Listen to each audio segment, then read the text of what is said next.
We're taking no chances when it comes to your safety. Solaire fire truck and turbo cannons route the property to sanitize the perimeter, roads, parking area, and porte cochere. Tires of incoming vehicles are sanitized through disinfectant spraying. Guests go through accurate temperature monitoring before entering. We're taking no chances when it comes to your safety. Solaire fire truck and turbo cannons route the property to sanitize the perimeter, roads, parking area, and porte cochere. Tires of incoming vehicles are sanitized through disinfectant spraying. Guests go through accurate temperature monitoring before entering. Disinfectant chambers and foot baths ensure disinfection at every entry point. Enjoy worry-free stays, always. Every room is meticulously cleaned and sanitized using Oxivir TB by Diversey, recommended by the Centers for Disease Control and Prevention, or CDC. Dine in comfort. Indulge in treasured culinary treats at any of Solaire's dining outlets that aren't just cleaned, but sanitized on a regular basis. Food-grade disinfectants like Diversey Suma J512 inactivate and kill bacteria and viruses. Risk-free thrills. Enjoy your favorite games at Solaire's casino area that are routinely cleaned and sanitized for your safety. Tables, chairs, bins, and ashtrays are deep cleaned and sanitized using Oxivir TB. All areas covered. From carpets, chandeliers, curtains, elevator buttons, handrails, and more. We clean and disinfect on a regular basis. Escalator handrails, dining tables and chairs, couches, beds, and other frequent contact surfaces are sanitized with UVC lights, medically proven to kill 99.9% of viruses and airborne bacteria. Tested for absolute safety. After cleaning and sanitizing, Solaire's hygiene team checks all areas through swab testing. We make sure every location, every spot, every item gets a passing score of below 100 Relative Light Unit, or RLU. This is Martin Rivera, letting you know that you can continue enjoying the Solaire experience risk-free with our everyday commitment to ensure that Solaire is safe for you.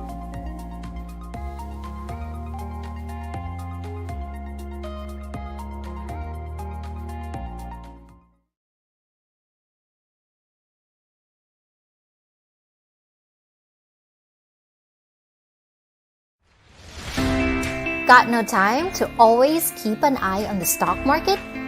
You can stop worrying about the stocks that you have and those that you don't after setting up your conditional order. Set, forget, don't fret. Now available on AB Capital Advantage. Here's how. Log in to your AB Capital Advantage account. On the Quick Trade tab, select either buy or sell and choose Stop Limit as typing order. Select a stock and indicate the number of shares. Set the limit price. It's the highest price at which you are willing to buy or the lowest price at which you are willing to sell stocks. Set the trigger price. Once the price of the stock reaches your trigger price, the platform will automatically start buying or selling the stock. Please take note.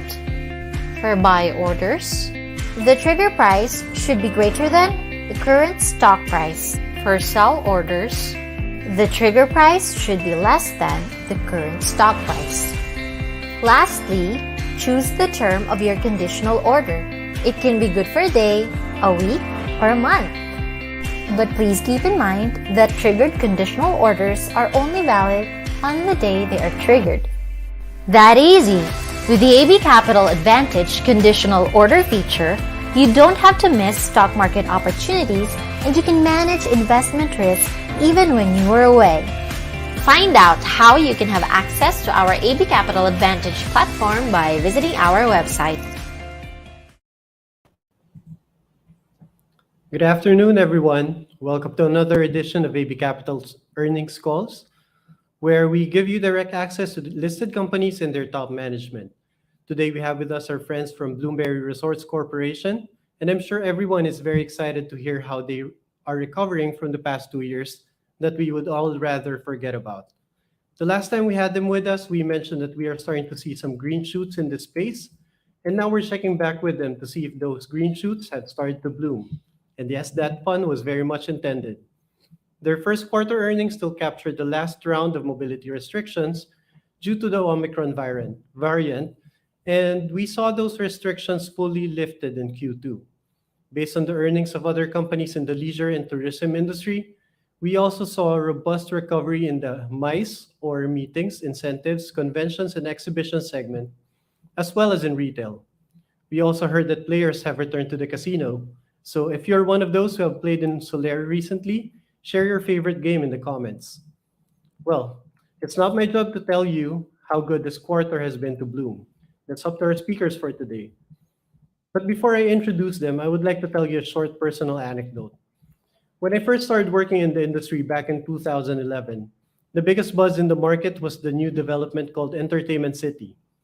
Back then, none of the gaming companies were listed and they couldn't apply for IPO due to lack of earnings history. So the natural course for them would be to list through the back door. And similar to the third telco craze a few years back, much of the play was concentrated in spotting the backdoor vehicle of the Entertainment City license holders. My first successful speculative trade ever was in a company called Active Alliance Inc., or AAI. As you know, this would eventually become what we know as Bloom today. So this company is very close to my heart. Anyway, back then I was working as a junior trader for another firm. And one day my boss called me to her office and told me that we will be acting as a tender offer agent for the company that bought AAI. My job would be to help them get the requirements and documentation in order for submission to the PSE. And in typical fashion, she just gave me a mobile number and told me to get in touch with someone called Estella. I guess what goes around comes around, because today it is my distinct pleasure to introduce to you the woman who puts bloom in Bloomberry Resorts, the always blooming Executive Vice President, Chief Financial Officer, and Treasurer of Bloom, Estella Tuason Oxenia.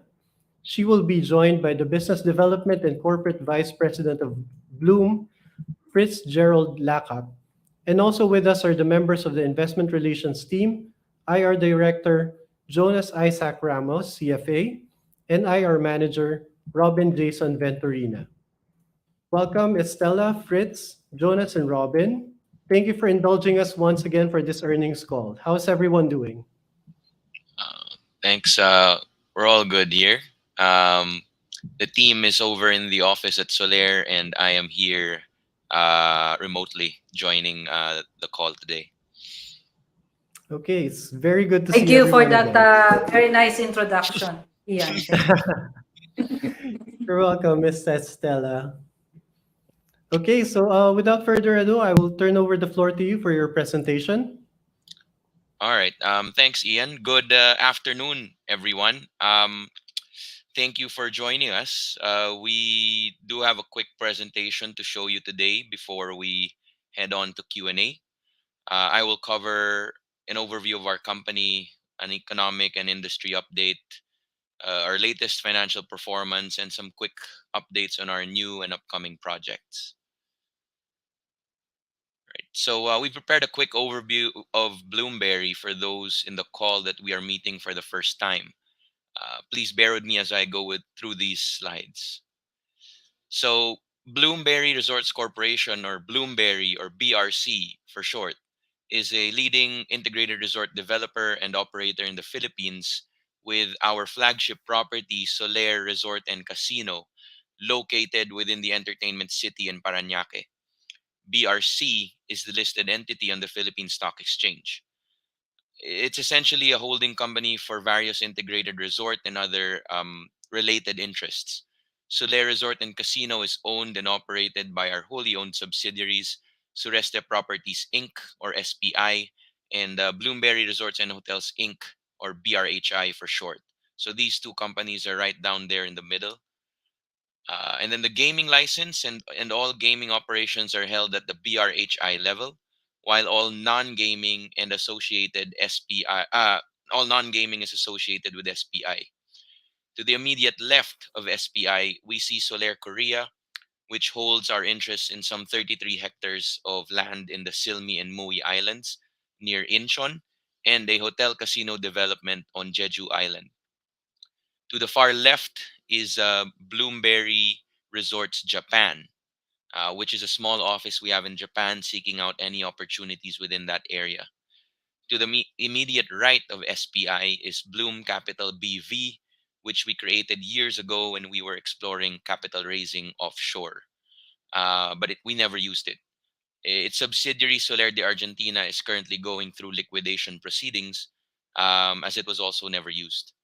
To the right of Bloom Capital is Bloomberry Cruise Terminals Inc., which held some tourism or luxury terminal assets prior to the onset of the pandemic.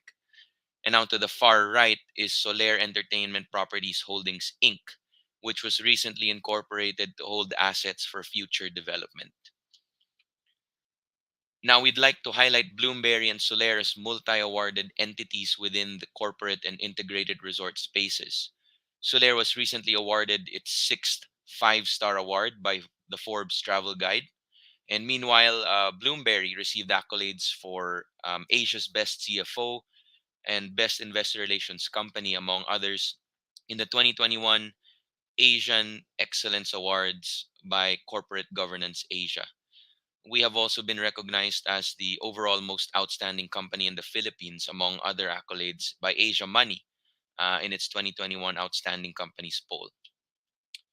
Now, our flagship property, Soler Resort and Casino, stands on about 9 hectares of land in Entertainment City, featuring world-class gaming, hotel, F&B, and retail amenities.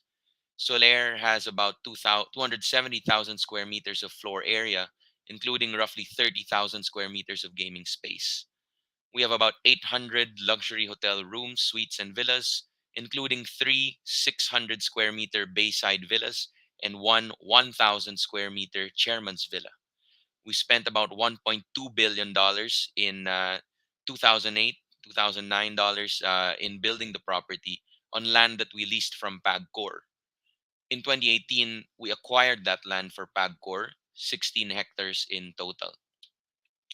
Now, we're proud to say that Soler is the leading integrated resort in Entertainment City and the Philippines, with a market share of 35% of Entertainment City casinos as of the second quarter of 2022, and has maintained this leadership even throughout the pandemic. So in terms of gaming capacity, our gaming tables count is roughly 400, while we have about 2,400 electronic gaming machines. Currently, given the absence of fly-in VIPs, only roughly 60 to 70% of our tables are open, while all of our slot machines and electronic table games are operating. Here we feature several of our world-class gaming areas, our VIP or premium gaming space, our mass gaming floor, and Solaire Club, our premium mass gaming area. Now, in this slide are Solaire's best-in-class hotel, F&B, retail, and entertainment offerings that complement our gaming spaces. We have our Bay Hotel Tower and the Sky Tower, which has received 6 consecutive five-star awards, Forbes five-star awards. We have premium dining options, including Fenestra and Red Lantern, which are frequently cited by luxury publications like the Philippine Tatler.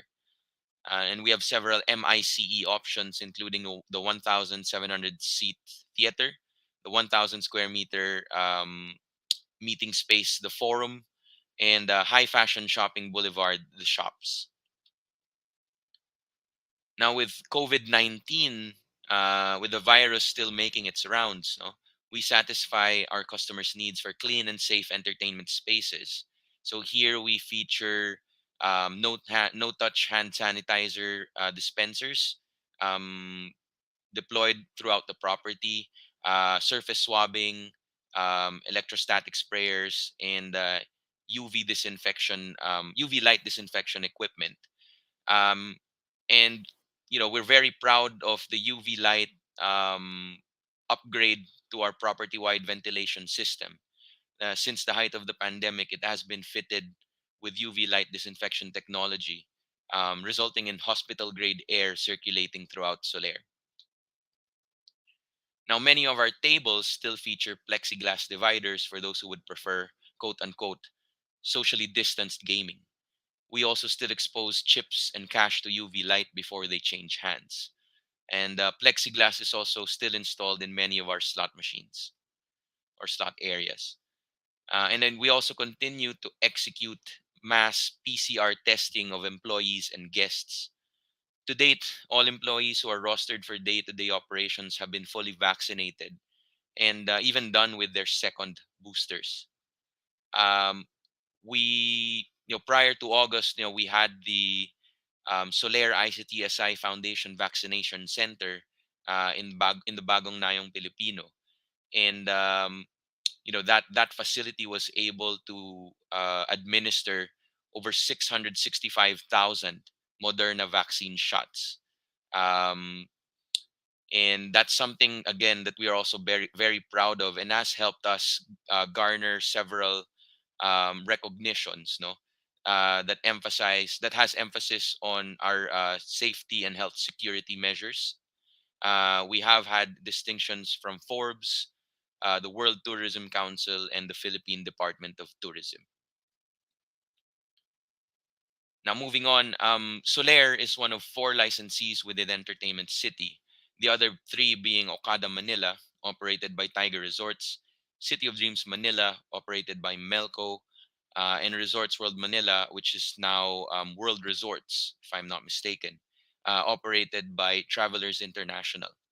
Entertainment City is a government-sponsored entertainment district that was created to generate jobs and build and bring in more tourists, ultimately for the benefit of the Philippine economy.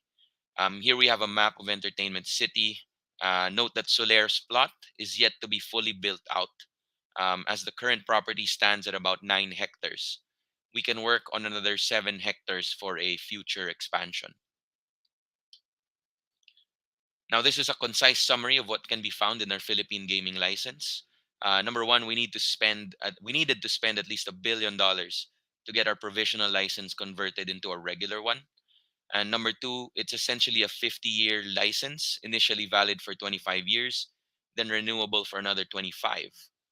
And then it schedules gaming taxes at 15% of VIP GGR, 25% of slots GGR, and 25% of mass tables GGR.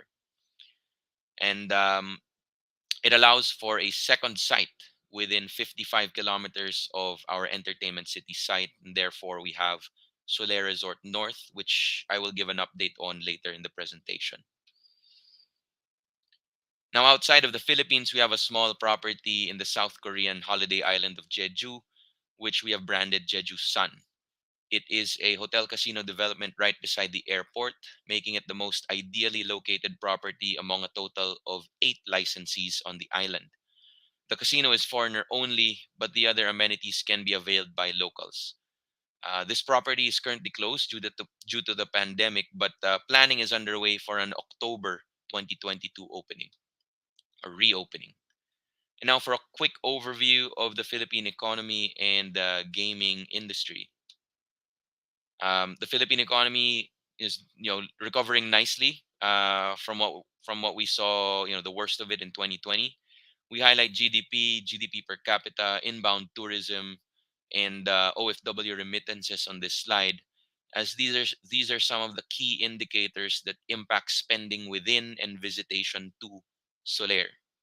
We note that while international arrivals have increased significantly in this slide, up 742% year over year in the first 6 months, this growth is from a very low base, and actual international visitation and spending are still likely in the early stages of recovery, particularly in Soler.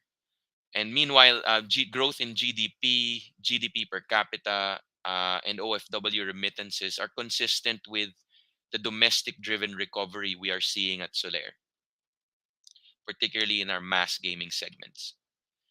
Now, here's a breakdown of Philippine GGR into its various components, and we compare the mix between 2019, which is pre-pandemic, and what it is today.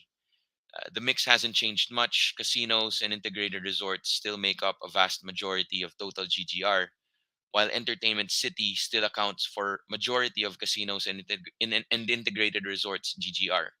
What has changed though is the absolute amount of GGR, which we will show in the next slide. Now, the Philippine gaming industry definitely shrunk due to the pandemic, but is now recovering. System-wide GGR of $2.4 billion in 2021 was only 45% of its 2019 peak.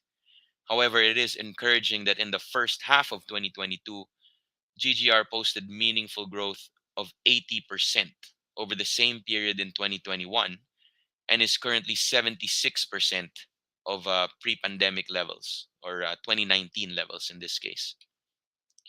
And in the same vein, Entertainment City GGR has also declined. 2021 GGR was only 48% of what it was in 2019. And we also saw meaningful growth in the first half of 2022, 79% growth year over year. And as a percentage of first half 2019 GGR, we are at 80% already. And we hope to see the GGR recovery sustained, eventually leading to growth beyond pre-pandemic levels. We believe that patron confidence, given the current situation, is tied closely to some key pandemic-related statistics, particularly the number of new cases, the vaccination rate, hospitalizations per million, hospital bed utilization, and the fatality rate. Um, Cases are currently on the rise, and I've been reading it's estimated to have peaked. Yet we still see a high level of vaccination nationwide. On the left side of this table, we show 66% as a percentage of total population. But as per the DOH, we're well over 92% of the target population. That is, essentially you're taking out children from the equation. And then we have a historically low hospitalization rate, still low bed utilization, and very low fatality run rate, which could serve to support patron confidence in terms of their playing or entertainment habits. I mean, as long as we don't see wild fluctuations in these data points, customer confidence could remain stable or even improve over time. And another factor that could further support the recovery is the improvement in international arrivals, which have been absent for most of the first half. We have seen some patrons fly in July, Not much from China, but from other Asian jurisdictions. But generally speaking, as regional travel improves, that would also help GGR grow further. And now for a quick update on our second quarter for 2022, our first half numbers. In the second quarter, we reported 13.1 billion of gross gaming revenues, up 131% year over year. Net revenues were 8.3 billion, up 112% year over year. EBITDA was 3.9 billion, up 277%, and net profit was 1.8 billion, up 254% year over year. Our strong second quarter pulled up our first half numbers to 22 billion pesos of GGR, up 76% year over year. Net revenues up 68% to 17.2 billion. EBITDA up 174% to 6.7 billion, and net profit of 2.5 billion, a reversal from a loss of 1.9 billion in the same period last year. Our balance sheet remains healthy with 36.8 billion pesos in cash. This amount includes some 13.5 billion pesos that we recently drew from available facilities to help support cash flow requirements at Soler, our recently announced acquisition of land in Cavite, and even partially fund the construction of Soler Resort North. Now, focusing on gross gaming revenues or GGR, we saw significant growth in the second quarter, pushed by volume recovery in all segments. In VIP, we had some help from a high VIP hold rate. 3.76% is much higher than the 2.85% theoretical hold rate. And from a rolling perspective, that's 60 basis points higher than what we had in the previous quarter and 50 basis points higher than what we have in the same quarter last year. As you can see, also mass tables drop and slots coin in have shown significant improvements on a sequential and year-over-year basis. And then we can say the same for the first half. Higher volumes across all business lines, VIP, mass, and slots. Now, our strong 2Q 2022 GGR figures have helped us significantly catch up to pre-pandemic levels of revenue. This slide just shows us, where we are compared to 2019 numbers from a GGR, EBITDA, and net profit perspective. We're doing quite well on all fronts. In the second quarter, we reached 90% of our 2Q19 GGR, pushing the first half number to 78% of pre-pandemic GGR.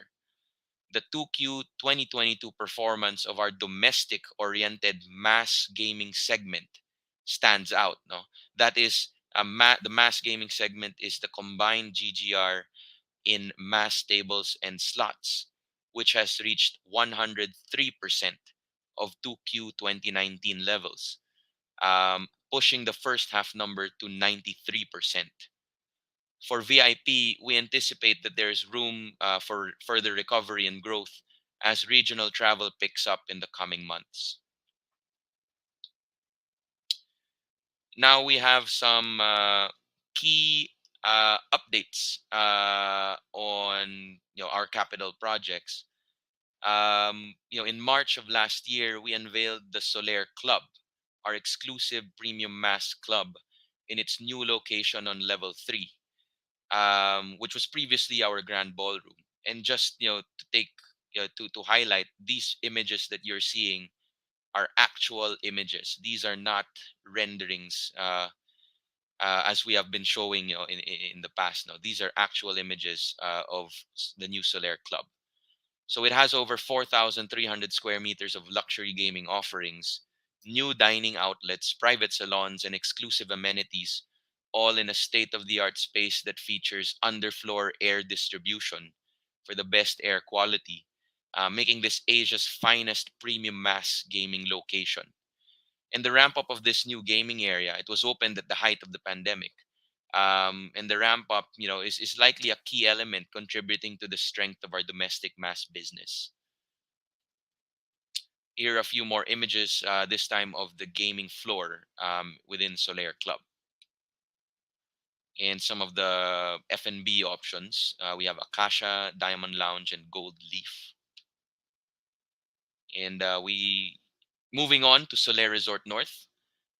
We have made significant progress at the property, which we topped off last July 25.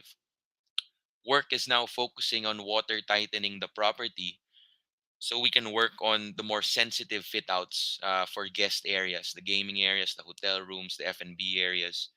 So we're still on track for completion and opening by Q4 2023. And just to recap, this property stands at about 15,700 square meters. We're planning about 500 to 600 hotel rooms, looking at about anywhere between 200 and 250 gaming tables. At this point, we're envisioning it to be mostly mass oriented, mass and premium mass, and also looking at about 2,000 to 3,000 slot machines and a total development budget of $1 billion. So we topped it off. Here are some images of some of our key executives and some key government officials joining the ceremony last 25th of July. So this is actually a very imposing structure. You can see on the left side, as it compares to the Seda Hotel on its right, it completely overshadows that property. And these are actually images from June 2022 before the top off. So here we're at roughly floor 34 or 35. And then moving on, the next slide shows that we're also already started working on the ballroom. And that little rectangular area you see on the left image, that's the ballroom. And then on the right, this is part of the water tightening process. We're installing the curtain wall already for the hotel tower. And this is a bird's eye view of the property where it stands, from right beside EDSA. So very accessible. And if you drive around the area, you definitely see the property being constructed. And a quick update on a recent acquisition, some 280 hectares of land, 56 kilometers south of the current Solaire and Entertainment City. We're looking to develop this as an integrated resort and entertainment complex that we will start constructing well after we open Solaire Resort North. For the land acquisition, the total consideration is about 7.5 billion pesos, which will be fully paid out once we get all the clean titles for the various plots. We don't have guidance on development capex at the moment because there's still no master plan. But these are things that, getting the environmental compliance certificate, the master planning, and all these other works, these are things that we can work on in the coming months to prepare ourselves for, the larger capital outlays well after Solaire North is up and running. And yeah, I think that is it for the presentation.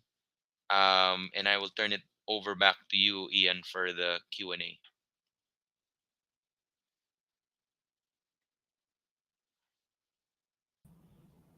Thank you very much, Jonas, for your presentation. While you were giving your presentation on the part about the vaccination site, our production manager here told me that she got her shot there, and she would like me to thank you for her You're vaccine. you're very welcome. You're welcome, though. It's really part of Mr. Razon's generosity, no. Yeah. The guy has everything, no. He has the money and he's very generous. He's very thoughtful as well. Right, right. She's pumping her fist saying Moderna baby. Okay, so enough about that. Uh, our floor is now open for questions. In the meantime, there are some viewers here. There's one who said he's from Erosin, Sorsogon. And I'm sure our frequent viewers from Japan are also here. I'm sorry, did you flash a question? I didn't see it, sorry. Okay, so let's go to the first question now from Simon Rique. She asks, are you still on schedule in completing your QC casino by late 2023, early 2024? I believe this was covered in your presentation, Jonas. Yes, still on track, on spec, on budget for a late 2023 opening, Q4. Late Just 2023 to narrow it opening. down, Q4. All right, got it. Thank you. For the next question is from Rafi Cruz. Is there any update on Bloom's investments in Dennis Uys Cebu and Pampanga casinos? Yes. We are still undergoing due diligence, and we made a deposit of 1 billion pesos. And it depends on the result of the due diligence whether or not the deal will happen. So we'll just keep you updated as soon as we've concluded the financial, tax, and legal due diligence. Okay, thank you, Estella, for that. Thank you. Thank you for the question. Next question is from Kelsey Sapitan. Has the rising amount of COVID cases lowered attendance recently in your casinos? I believe, yeah, there's been some... No, we did not see that. I think we are now in the new normal where people have already adjusted to having, COVID around. We're all vaccinated. We all practice masking and social distancing. So, and like for us, we have our PCR test. All of the staff of Soler, we have our PCR test on a periodic basis and regular basis. So Right. we are very, and all the health protocols are still in place. So no, we did not see any drop in visitation. That's good to hear that. I guess the vaccination status of everyone is, when someone finds out they're infected with COVID, it seems less alarming now than it was before. So, we can all get on with our lives. Yeah, it's good to have some protection. Like me, I had 5 jobs, so Wow. so I mean that's typical here in Soler to have at least 4 I've had or 5. 3, so I need to catch up. Yeah, we need 2 more. Yeah, I need 2 more to catch up with you. Yes. I've had Okay, 4. so- I had 4. You had 4. All right. I'm way behind. I should get my shot soon. Okay. Next question from Joseph Samuel Tang. Should we expect your second half earnings to be better than your stellar first half performance? There is no reason for us to believe it's gonna be worse, but we cannot really discuss and give forward-looking statements and give this assurance. We are working very hard to continue the recovery and the growth in mass gaming that we saw in the second quarter. So we'll just keep on, working hard. I mean, the past 2 years we have been very cautious. We had been very cautious in giving feedback to the market about how our performance is. We want to maintain that stance. We would rather over-deliver, under-promise. So what we can assure you of is that we will continue to do our best and make sure that we maximize the potentials of our business. Understood that you can't really give forward-looking statements. Although just a quick follow-up on that. In terms of seasonality though, in previous years, pre-pandemic years, is the second half usually stronger than the first half, or is it the other way around? Third and fourth quarter are typically strong. You have Golden Week and you have Christmas season. First is typically not, quite slow, but that kind of seasonality does not really apply, at least for this year, because of the pent-up demand. A lot of us have been in our houses for the past 2 years. with limited mobility. So we're just seeing, a lot of, pent up demand.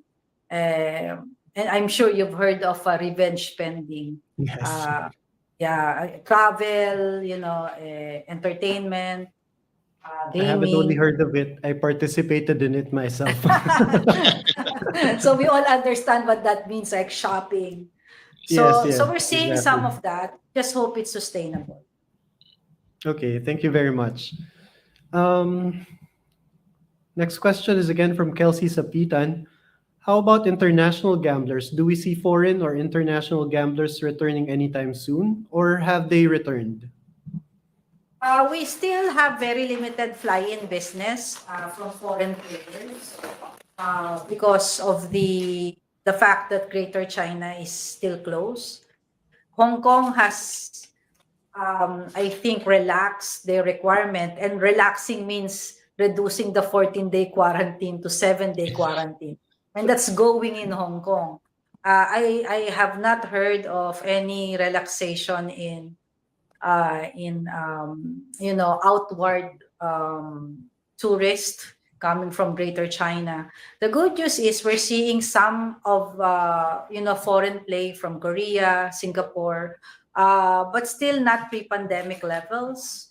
But we're seeing some activity whereas before there's practically none. So there's some improvement, but this is not really within our control. It depends on the policies that our foreign players originates from. So, but we're ready, to receive the business as soon as they come to our property. Yes, seeing your presentation earlier, it seems that you're really ready. I was particularly impressed with the hospital grade air. Grabe. with the, HEPA so Air, I'm sure yes. everybody feels safe going to Soler. Yeah. Yeah, I But think it's the same technology that they use in the airplane. mhm, It's the mhm. same hospital grade air that is being used. Yes, that's why it was very impressive because that's an airplane. We're talking about an entire casino and hotel complex here. So would you say that before majority of your international players came from China? So that's your That's major mostly on market. the VIP yan. So Greater China when it comes to VIP business. For mass gaming, it's more from different ASEAN countries. Korea's number one, of course, China before. Pre-pandemic, mass gaming is 70% local, 30% foreign. In the second quarter, it was 75% local and 25% foreign. So there's a 5 percentage points difference. But that's coming from no foreign players at all. So that's why I said, we're seeing some foreign play, but whether or not, but we're pretty certain they are foreign passport holders, but are either residing in the Philippines or based in the Philippines, because still the fly-in business, although there's some activity, it's still not in the level that we saw pre-pandemic, Okay, thank you for especially for the the VIP, fine. Sorry. especially for the VIP side. All right. Thank you for Yes. expounding on that. All right. So next question is from Nina Bonita. Any contingency plans in case China COVID zero policy and COVID lockdowns persist? That contingency plan has been there the past 2 years because we have hardly had any business from China. Despite that, you saw the kind of growth in mass gaming that we experienced in the second half. And even if there's still no Chinese business, Greater China business, we have gone back to being profitable. And even before, when we looked at our numbers, if you take out Greater China, it composed of about 20% of our EBITDA, right? And I think I saw that we're like 78% of our EBITDA pre-pandemic. So that may explain, despite the growth in mass gaming, why we are not still, in the pre-pandemic EBITDA level. It's because the fly-in business is not yet, it's not yet coming in. But True. we're hopeful they will. It's just that it's not anytime soon. Right. Well, if I recall correctly from your presentation, domestic mass gaming GGR is back to well above pre-pandemic levels. So it looks like they're really carrying the growth in your GGR. Yes. Yes. Yeah. It's And if part I of if the, yeah. Go yeah, ahead, yeah, Jonas. if I may also add, no, at this point, if we continue to see growth, from the current domestic mass base that we have, it will come to a point eventually that if China comes back, they'll be, the cherry on top, uh, Hmm. cherry on Yeah. top in terms of the recovery. And Okay. also the margins that we have for mass gaming is much higher than VIP. So even if the revenue may be a bit lower, definitely the EBITDA margin that we will have as more mass gaming business or revenues are realized, then our EBITDA margin should go up. Okay, Yes. that's good to hear. Well, I don't expect you to be that you would need to spend a lot to satisfy the mass gamers. Wherein with the VIPs, you have to fly them in, keep them Mhm. happy. All We right. still have to compete, but with VIP, you have to pay big commission to junket operators. You are Right, right, right, Ian. You have to fly them in. For right. certain level of play, you have to spend for their airfare and even charter them in. No, so yes, that's one of the reasons why EBITDA margin for mass is more attractive than VIP. Okay, thank you. So next question is from Cheyenne Francis. What's the relationship or correlation, if any, between Pogo's movement with Bloom's business? There's really practically no relationship. There's none. Okay. I guess that's the answer. Okay, from Joseph Samuel Tang again. There have been rumors of unsolicited takeover of Galaxy Singapore. Do you see Bloom benefiting from China's zero COVID policy? One, I don't want to comment about rumors unless it's really, Yes. something that's firm. Uh, if Greater China, for as long as Greater China is I think they're close, no? I mean, Close, they're yes. not practically close. They're They're close. literally close. Literally close. There is no benefit from Macau, neither from Macau nor from Philippines that will be experienced because Greater China is close. But what's good for us is that we are not dependent on Chinese players. We have mass gaming. We have players from other ASEAN countries, as I mentioned, Korea, Singapore, Thailand, Malaysia, and the relaxation of travel restrictions in these countries has really helped boost our foreign mass gaming segment, as well as to a certain extent some level of VIP play. Okay, thank you very much. Thank Uh, you. well, from our head of research, Jose Vistan. Hi, Jonas, Estelle, and Robin. Can you update us on the proposed investment into Lapu Lapu Leisure Inc.?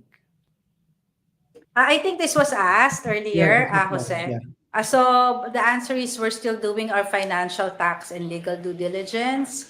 So once that's completed and once all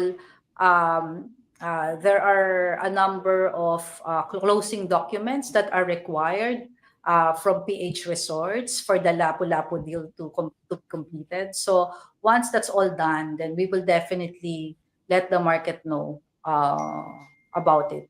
But for now, it's still ongoing. The due diligence is still ongoing. Okay, thank you. Oh, okay, next question is from our chairman, Anton Periquet. How much will the planned casino in QC add to your existing capacity? Will QC enlarge the gaming market, or will you have to take market share from other casinos? Is there any risk of cannibalization? Definitely, capacity will increase. Slot machines about additional 2,000, 2 to 3,000. This is the planned capacity for Soler North. 500 to 600 rooms, and then 2,000 to 3,000 slot machines, 200 to 250 tables. Definitely, the Quezon City patrons of our competitors here in Parañaque, in Soler Entertainment City, some of them will prefer to go to Soler Resort North only because, of the proximity, the access, you don't have to go through traffic. Definitely the frequency of visitation will go up. Simply because, they can go to the property to Soler Resort North every day instead of going, let's say, once or twice a week to drive all the way from Quezon City to Entertainment City. Now, for certain of Soler, let's say Entertainment City, going to Soler Resort North, I think it's still, same trousers, no? It's one pocket to another. It's both owned by Bloomberry Resorts Corporation. And then when we consolidate our financials, there's really no cannibalization as far as the two properties that we both own is concerned. But definitely, I think for our competitors, they may expect some frequency of visitation to go up in Soler Resort North and for the visitation in their properties in Parañaque. Similar to Soler Entertainment City. Okay, so I guess in this situation, the Manila's legendary traffic and the high oil prices recently would work in your favor, or at least in the favor of Soler North. Definitely. Yeah, especially if it's raining, it's a Friday, Yeah. and then it's payday when traffic is really bad. You just tend to, make use of your time productively and not spend it on traffic. So I think Yeah. all of us understands, how hard it is to be stuck in traffic. So Definitely. yeah, and Okay. of course, Clark. Let me also add that the casinos in Clark, I think, will have some will have some it will have some impact on their operations and their business as well, because compared to Soler Resort North, uh, Clark casinos are not integrated resorts. They don't have the same facilities and investment as we have in Soler Resort North. So I think Soler Resort North will also have an impact on the operations of the Clark casinos. Right. It's a very quick travel from Pampanga to Soler North if you go through Yes, the the expressway. highway with the expressway. Yeah, I think it would be quicker That's to go true. there than to Clark. That's true. All right. Okay, so for the next question, all right. May I ask for your thoughts on the migration of Macanese players to nearby casinos given the zero COVID policy of China? uh, what does he mean by migration? Yeah, I guess it's the uh, for example, players from Singapore, Korea going to Macau instead going to the Philippines or somewhere else because China is not letting in any tourists. As I Uh, understand the question. well, definitely that can help, but as to how much it did help, I don't have the numbers to back it up. But Okay. logically speaking, it should be able to benefit the Philippine casinos to a certain extent.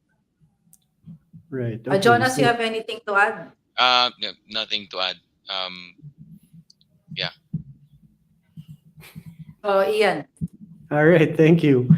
Okay. So waiting for the next question. How about this one from Rafi Cruz about the casino in Jeju? Uh, will your casino in Korea? Well, we heard updates from Paniman and Soler North, and there wasn't any mention of Korea. So, Rufi Cruz is asking, will your casino in Korea or Jeju Sun open anytime soon? And what revenues would you usually get from that branch once it opens?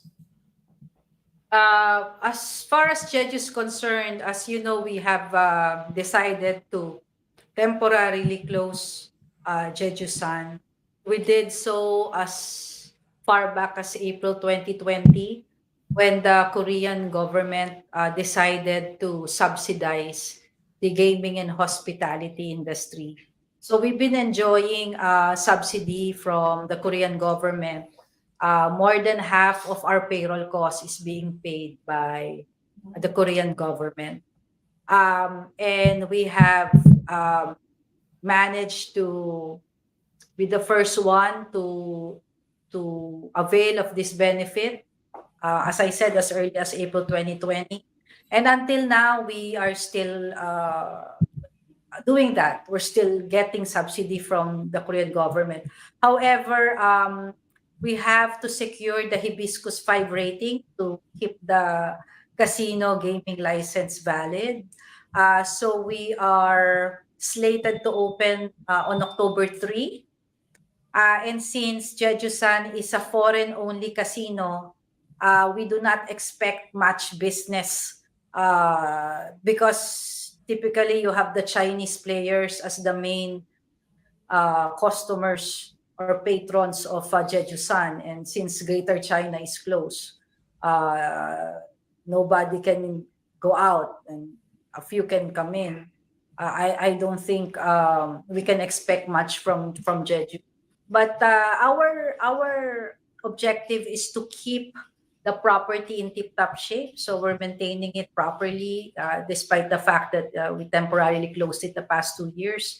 And once we open, we hope to maximize the hotel facilities because we have spent $20 million in renovating the hotel facilities. So that's what we will do. We will market the hotel. We have improved our F&B offerings, the food and beverage outlets. We have also renovated them. And then the casino, we may open about, just 3 tables and a few slot machines. So on the casino side, I don't think we can expect any contribution meaningful enough in the Bloom Group. As to the hotel side, we will try our best to increase occupancy. But of course, this will be done slowly because you don't really increase occupancy when you open, when we've been closed for 2 years. So we will build the occupancy rate slowly, but as quickly as we can as well. All right, thank you. I remember the subsidy from our last earnings call, and maybe that explains why the losses from your Jeju property is not as big as one would have expected. It's because of the subsidy from the Korean government. Yeah, and that's the sad part, though. It seems that we actually save more money, Jeju-san being closed rather than it being open. So, but we have not really marketed Jeju-san after the renovation. When we were about to launch Jeju-san, relaunch it with all the renovated facilities, the pandemic happened, so that was curtailed. So we will relaunch Jeju-san again with the renovated facilities. So we hope we will be able to generate more business because of better offering. Thank you. Thank you for that. Our next question is from Nina Bonita. Is Soler Theater opening soon? And any plans to bring Hamilton to the Philippines? Forward-looking statement, but So looks like we have a fan of Hamilton here. Yeah, the theater at Soler, we're reopening that slowly. No, we had one show, maybe just to test the waters, back in June. Martin Rivera, I think it was a 1-night or a 2-night thing. We'll definitely have more shows down the line, but we don't have an idea yet of what's in the pipeline. Hopefully, I'm looking forward to hopefully getting Hamilton here, but we don't have an idea at this point. And so also on the IATF guidelines, and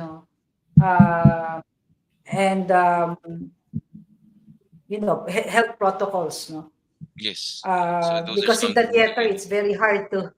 In the theater, it's really hard to practice social distancing, and if you do, that means having half of your capacity taken. No? So I don't think it's gonna be profitable if you have to practice social distancing when you're bringing in, let's say, a show like Hamilton.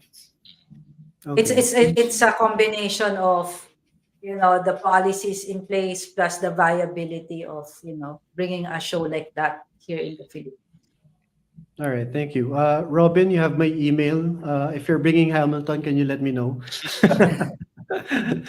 Email me na lang. We'll let you know, Thank definitely. you. Looking forward to it. Yeah. Okay, so next question is from Joseph Tang again. I understand that gaming was considered a vulnerable sector during the height of the pandemic, but I just want, please correct me if I'm wrong, but I just want to know if banks have changed your classification. I guess he's talking about Uh, credit. I'm I'm not aware of any changes in the classification. And it's not only gaming, I think, that was Mhm. impacted. Also, the whole hospitality industry, And retail as well. and yeah, of course, retail and F&B, F&B restaurants.